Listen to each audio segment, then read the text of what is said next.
In today's video, I'm going to teach you how to edit and correct a payment in QuickBooks Online that has already been deposited.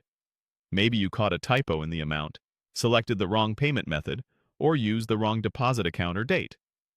The good news is, you can fix it directly in QuickBooks Online, and the system will update the related deposit for you. Let's walk through it together, step by step.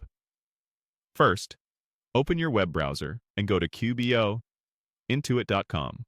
Then sign in to your QuickBooks Online account. Once you're in, look to the left sidebar. Click Sales, then choose Invoices. If you prefer to locate the transaction by the customer, you can go to Customers instead. The goal is to find the invoice that's tied to the payment you want to correct. Open the invoice by clicking it. On the invoice page, scroll down to the Payment section. You'll see the payment listed there, and it will show as deposited. Click that deposited payment to open it. This takes you to the payment window where the details live. In the payment window, click Edit.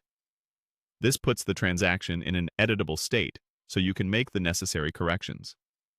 You can adjust the amount if the original entry was off, switch the payment method if, for example, it was recorded as cash instead of a card, change the deposit to account to reflect where the funds truly went, or update the date to match the actual payment date.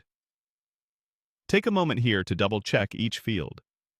Even small adjustments can affect reports and bank reconciliations, so it's worth confirming you've got it right. When you're satisfied with your changes, click Save and Close to finish, or Save and New if you're moving on to another payment. After you save, QuickBooks will automatically update the original deposit and reconcile the corrected payment with your accounts. This means you won't need to undeposit or recreate anything. The system handles that behind the scenes, keeping your books consistent. If you return to the invoice, you should see the updated payment details reflected there. And if you're reviewing your sales or banking activity later, the corrected information will flow through to your reports, ensuring accuracy across your records. That's how you edit and correct a payment that is already deposited in QuickBooks Online. If this video helped, please like, subscribe, and share. Thanks for watching.